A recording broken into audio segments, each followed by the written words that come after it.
Hi, today we're looking at another one of these car diagnostic tools. This one's the Kingbolen S Series Smart Tool, and specifically this is the S500. There are three different versions in the S series at very slightly different price points. This one's the cheapest, coming in at about £150 delivered. But what I've found whilst reviewing these units, which I do enjoy reviewing, I quite like doing work on my own vehicle, so these are really useful. But what I've found is they're priced very specifically to their functionality, the hardware, and the software update. So if you recall, quite a while back, we looked at the Kingbolen Bluetooth device that used your phone as the user interface, and it had loads of functionality. It had all of the bi-directional controls. We were able to communicate with every single module on the car, and the downside was you had to use your own smart device to actually have the user interface. And unfortunately also on that one, for full functionality, you did need a license each year, which was actually quite expensive. So that would have been a great device if the software updates were free. And then we've looked at another module that had everything built in, free updates for life, but it was locked to a particular vehicle. So in that case, I think we had a BMW scan tool that had all of the functionality, but you couldn't use it on my Ford, for example.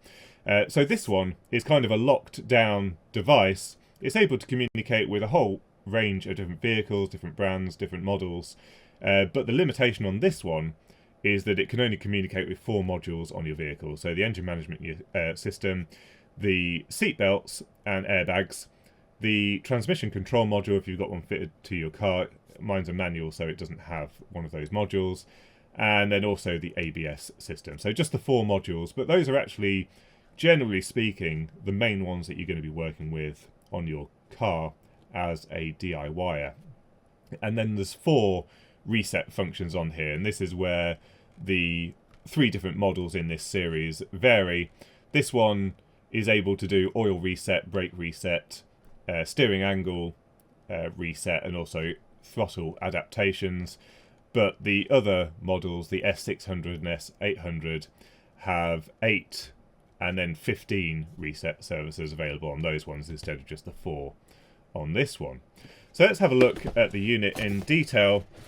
So it comes in this cardboard box. Unfortunately, there's no case for this, which does mean you might want to take a bit of care where you place this unit when it's being stored, but it's a pretty robust piece of kit. It's got a battery built in, so you can power it up without it being connected to the vehicle.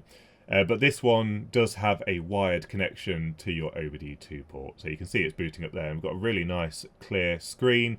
We've got some arrow buttons, OK and back. You can also use the touchscreen functionality on the unit as well. And then inside the box, we've got a basic user manual in various languages that just show you how to generally use the system. It's got the menu structure and that kind of stuff. Then we've got the cable for connecting to the OBD2 port.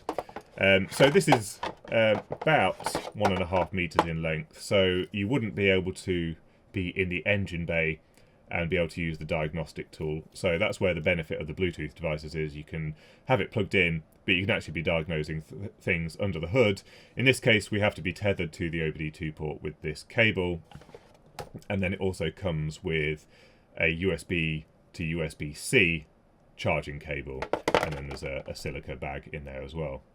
So as I said, it's got a really nice, crisp, clear display. It connects to Wi-Fi, and then you can do updates, although you don't actually need to be connected to Wi-Fi to use the device. There was one of the units that needed Wi-Fi connection to check that you had a proper license.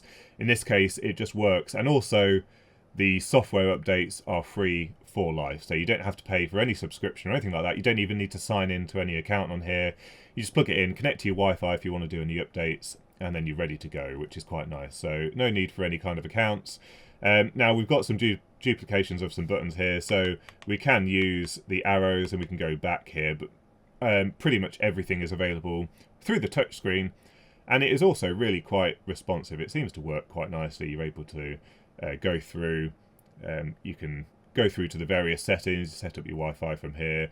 If you've got a problem with the firmware, something that you've found is wrong on the device, you can click on firmware fix and report it, and they'll fix it. But this is basically a limited Android tablet And as such, it's very similar to a standard Android device. And we've got things like the Wi-Fi. We can also do screen recording, screen capture, and we can also rotate the screen if needed, and also change the brightness. And then we've got the various options here, which we'll look at in the vehicle in just a moment. So the unit's quite nicely designed. You can hold it quite ruggedly. Unfortunately, it doesn't have a little clamp that goes over your steering wheel, which is something that's always missing off these units. But when you're using it in the car, it'd be really nice if you just hook it over your steering wheel so you don't have to hold on to it with one hand. On the side here, we've got a port for charging it. So we've got the USB-C port, and we've also got an SD card slot if you want to do the video recording and screen capture to an SD card.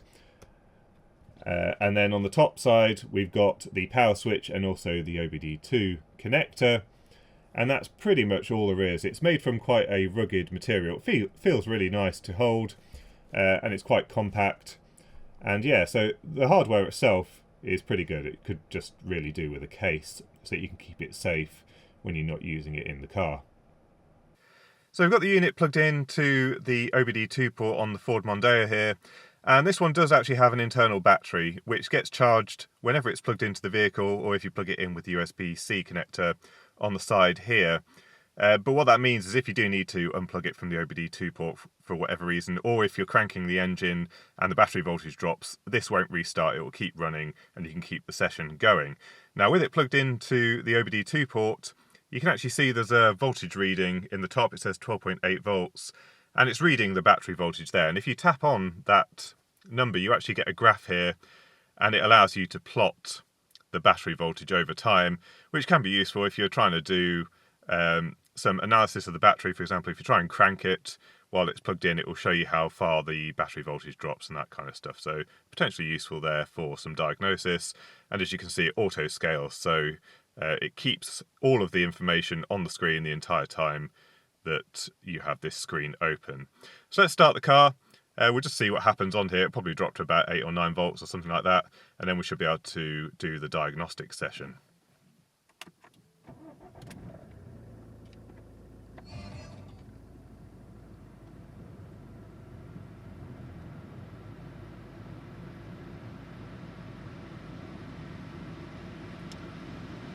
And there we go. So we saw it dip to about 11 volts or so, and now it's charging. It's at about 15 volts there. So now we've got the ignition started, we can do our diagnostic session. Now if you just wanted to do some maintenance, you can click on maintenance here, and this is where this particular unit is a little bit limited. We only have 4 maintenance functions on here. So we've got the brake system. This is for things like bleeding the ABS system. We've got the electronic throttle relearn. That's not actually applicable on this particular vehicle. We've got the oil service reset. Again, on this particular vehicle, you can't do that through a diagnostic tool, so it gives you some instructions on how to reset the oil service light. And then finally, we've got the steering angle sensor relearn as well. So just 4 maintenance functions here on this particular system. Where you're going to do most of your work is in the diagnostic section here, which is in the center. And we've got a Ford here, although it will do an automatic search. It's quicker to actually search already for your vehicle. So we'll just give that a moment to connect to the vehicle.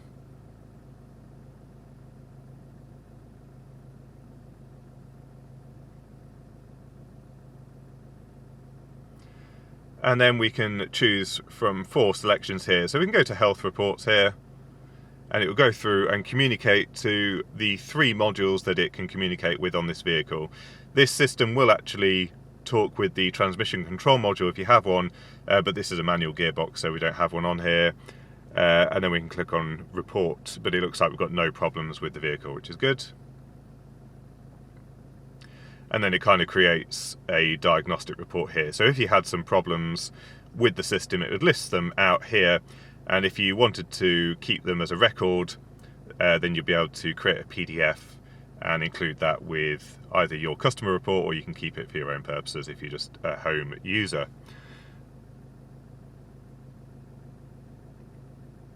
Now, alternatively, we can go to the specific module. So we can click System Scan, and it will go through and talk to the various modules. Now, actually, as you saw there, this system is actually capable of talking to more modules than they have open to you.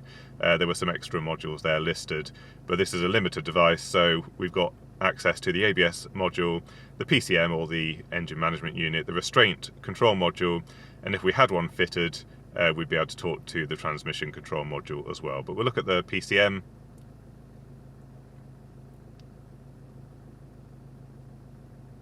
And then once we're connected to the PCM, we have full functionality here. So we're able to look at fault codes.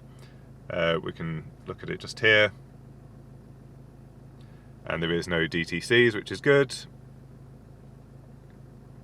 And we should be able to read data streams. Now, if we did have a fault and we'd fix the fault, we can click clear fault memory, and it will do a reset, and then hopefully the engine light would go off in that instance. But we can go to read data stream, and then we're able to read the data streams for all of the streams that are available on this particular engine management system. So, for example, we could look at the engine coolant temperature, press OK on that, and it will read the temperature, currently at 50 degrees C, and if we wanted to, we can then plot that on a graph.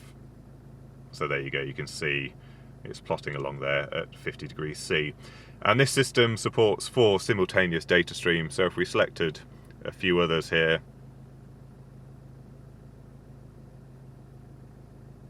if it'll let us pick them, there we go.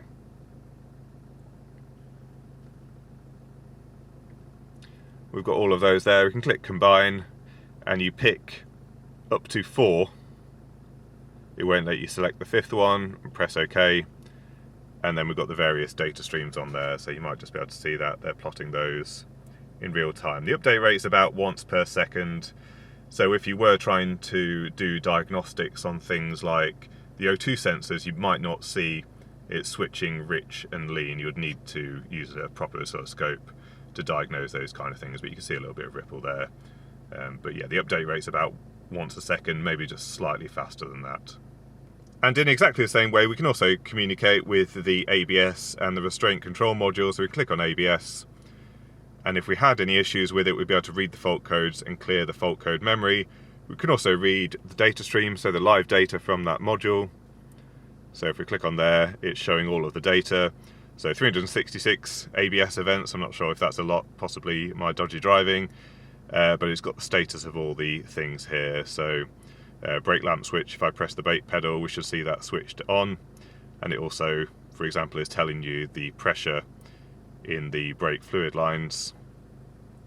I release that and it goes down. If I press it gently, you can see we can modulate that. So that can be quite useful for diagnostics. And it's got things like the hill launch assist and all those kind of things. Finally, we'll have a quick look at the restraint control module.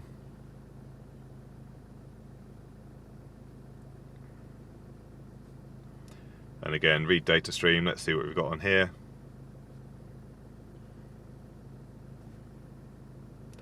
And it's got things like the resistance of the various airbags, so 2,200 ohms or so. We've got the voltages. So that can be useful for diagnosing if you've got potentially a dodgy airbag. If you've replaced it and it's coming up with the airbag warning light, this might give you an indication that there's a slightly high resistance on the airbag, or if there's a short on the wiring system. So that's the diagnose section of the tool, and it allows you to do most of the things. It doesn't have bi-directional controls, but it allows you to read all of the data streams from the system, which might help you with diagnosing a problem with your car. Now, we've also got the OBD2 section here, which is just the plain OBD comms. These sometimes have some additional PIDs that you can read if the data stream wasn't there on the diagnose section. So it goes through and works out what communication protocol, and then we can go to enter here, and it will have some more data here. So we've got things like live data. Let's have a look at that. Select all, and we'll go through. We've got things like throttle position, so if I press the pedal, you can see those change in real time. No DTCs, the airflow rate for the mass airflow sensor, and all of the other things that is supported on the PCM. So bear in mind, the OBD2 data is for the PCM only. It won't be able to communicate with any of the other modules. And there's also some fault codes and clear fault codes here. These would just be the generic OBD codes rather than the vehicle specific codes, but again, this might be useful if you can't find what you need in the diagnose section. So that's the Kingbolen S500 diagnostic tool, and I think it's a really nice device. It seems to work really well. It's got a really decent display on there, and the user interface is quite intuitive. So I think it's a good proposition for the DIYer. And the 4 modules that they've selected this unit to work with, the engine management unit, the gearbox, the restraint system and the ABS module, are very likely to be the types of modules that you're going to want to work with as a DIYer. The only problem that I have with this system is there doesn't seem to be any kind of upgrade path. The hardware is identical for the S500, S600 and S800, but there's no way to upgrade between the two. You have to buy the correct one from the start.